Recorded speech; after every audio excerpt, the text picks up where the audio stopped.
안녕하십니까, 강영철입니다.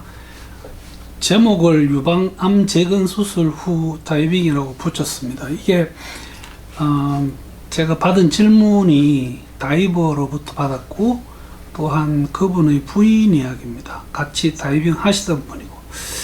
근데 사실은 그 유방 성형술, 일반인들이 많이 하는 그거하고 똑같이 다루면 될 그런 주제입니다. 제가 받은 질문은 이렇습니다. 그 집사람이 유방암 수술 받은 지가 13개월이나 지났습니다. 다음 주 무슨 의료원에서 임플란트 수술이 예약되어 있습니다. 다이빙 하는 데는 문제 없을까요? 혹은 한다면 언제부터 하는 게 좋을지 도움을 청한다고 하셨습니다. 그래서 한번 제가 유방 성형술 혹은 유방암 수술 후 다이빙이라는 제목으로 한번 영상을 준비해 봅니다. 우선 유방 성형술이라는 것은 저희들이 주로 성형외과에서 작은 유방을 키우는 확대술 혹은 너무 커서 불편한 것을 줄이는 축소술도 있습니다.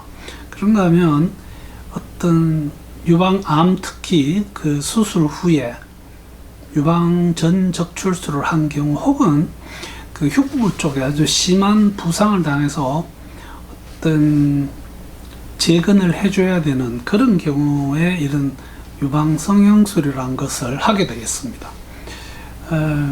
특히 유방암 수술하고 나서 이 다이빙이라고 하는 제목을 생각을 해보니까 결국은 치료를 하는 것, 재건술, 그 다음에 재건에 사용되는 재료가 이 다이빙을 하고 안 하고에 조금 영향을 줄 수도 있겠다는 것, 그래서 한번 결론을 맺어보도록 그렇게 하겠습니다. 유방암은 여러 가지 방법으로 치료가 됩니다.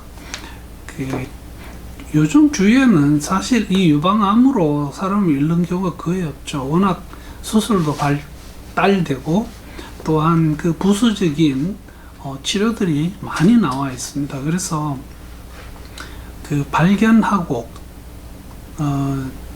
시기에 맞춰서 적절한 수술을 받으면 거의 문제없이 해결이 되는 걸로 간주되는 것이 유방암입니다.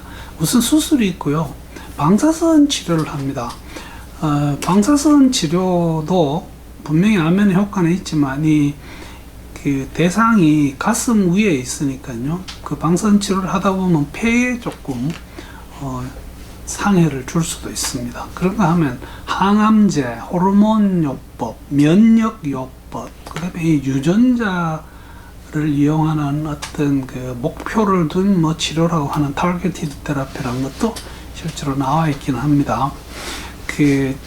유방 재건술은 이게 수술 중에서 덩어리만 제거하는 종괴만 적출하는 수술과 전적출술, 이 둘 중에서 주로 전체를 다 드러내는 수술에서 이 유방의 재건 수술이 진행되겠습니다.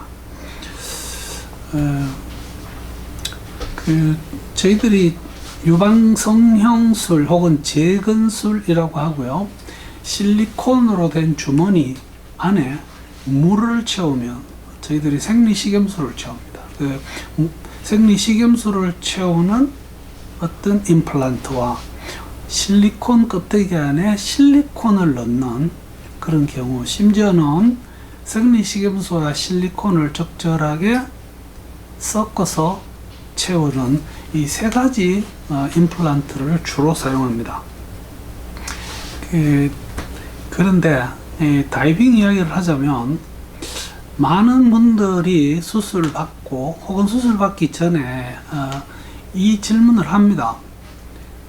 과연 내가 사용하게 될 삽입물, 임플란트가 다이빙 할 때 괜찮겠느냐, 압력에 눌리기도 하고 혹은 이게 안에 기포 같은 게 생기면 상승할 때 폭발할 수도 있지 않느냐 등등 여러 가지 질문을 저도 받고 있고, 이 많은 다이버들이 이런 불행한 병이 걸렸을 때 의심을 하게 됩니다.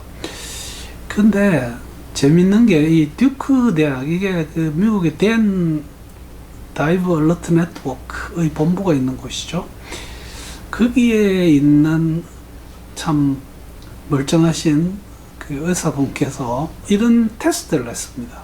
이 임플란트 세 가지 종류를 다 챔버에 넣었습니다. 고압산소 챔버에 넣고 압력을, 그 다음에 수심을 레크레이션 다이빙 레벨에서 올려서 상승하고 하강하고 또 다이빙하는 시간을 주고 하는 다양한 테스트를 해봤습니다.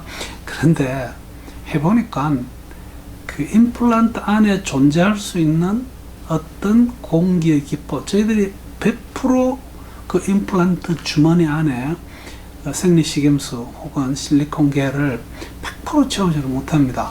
아주 미량의 버블이 들어가 있는데 이것이 수심이나 시간에 따라서 변화가 거의 없더라, 이렇게 결론이 내렸습니다. 즉 아주 깊이 타고 좀 상승 속도 빠르고 이랬을 때도 최고로 크기의 변화가 4%입니다. 그 다음에 1% 정도가 일반적이었고 해서 생리식염수와 혹은 실리콘에서 큰 문제를 일으키지 않았지만 그래도 생리식염수를 넣은 임플란트에서 크기의 변화가 제일 커더라. 그렇다고 해서 이것이 생리식염수를 넣은 임플란트가 다이빙에 위험하다, 이 정도 결론은 아니었습니다. 그래서 이 기포 형성으로 오는 어떤 이런 임플란트 크기의 변화는 있기는 있었지만 그게 임플란트를 다치게 하거나 혹은 임플란트가 들어있는 어떤 유방 조직에 어떤 상해, 상처 를 줄 정도는 아니었고요. 또한 임플란트 안에서 생겼던 어떤 기포, 커졌던 작아졌던 이런 기포들이 시간이 경과하면 다 소실되는 걸로 결론을 내렸습니다. 즉 이 임플란트 수술, 유방 임플란트 수술의 다이빙에 대해서는 이렇게 보시면 됩니다. 수술 후에 다이빙을 언제 할 것이냐 하는 제목으로 보면요, 수술 후 저희들이 정상생활 혹은 정상적인 운동이 가능하고, 그 다음에 임플란트를 넣은 자리에 상처 부위에 2차 감염의 위험성이 없고, 즉 그 말은 피부가 100% 다 치유가 되었다는 뜻입니다. 그 다음에 임플란트 그 자체가 다이빙 행위에 지장을 주지 않는다면, 임플란트가 사실 너무 큰 경우에는 저희들이 수트나 혹은 부력 조절기의 스트랩 같은데 지장을 줄 수 있습니다. 그럴 때 다이빙을 하고, 일반적으로 저희들이 피부를 열어서 시행하는 어떤 큰 수술은 기본 8주 후에 다이빙을 하라고 권유하고 있죠. 그 이외에 약간 추가적인 고려사항이 있기는 있습니다. 그걸 좀 보면요, 저희들이 BC 스트랩이 어깨에서 팔 쪽으로 내려오는 스트랩이 있나 하면 그 스트랩과 스트랩과의 사이에 연결하는 흉부 스트랩이 따로 부착되어 있는 부력 조절기들이 꽤 있습니다. 당연히 복부 쪽은 스트랩이 따로 나와 있죠. 근데 이 스트랩으로 인해서 가슴이 눌려질 정도로 하는 그런 스트랩은 쓰지 마십시오. 잘라버리라고 권합니다. 생리식염수가 들어가 있는 임플란트의 경우는 이것이 중성부력입니다. 그래서 부력에 관한 한 다이빙에 특별한 이슈는 없습니다. 이에 반해서 실리콘계를 넣는 임플란트의 경우는 실리콘은 물에 비해서 부력이 엄성부력입니다. 특히 이 실리콘이 매우 큰 경우 이것은 아주 미세한 부력의 문제를 일으킬 수 있습니다. 하지 않았다가 처음 넣고 다이빙 해보면 자꾸 앞이 숙여지는 그런 것을 경험하는 경우가 있습니다. 그래서 이 수술을 하시고 첫 다이빙을 바다에 나가기 전에 반드시 수영장 가셔서 이런 부력이나 트림에 문제가 없는지 확인해 보시고 그 다음에 연습이나 어떤 훈련을 통해서 적응한 다음에 다이빙 하실 것을 권합니다. 뭐 굳이 결론을 내리자면 이건 지금 제가 보내드린 답변인데 8주 이야기 했고요.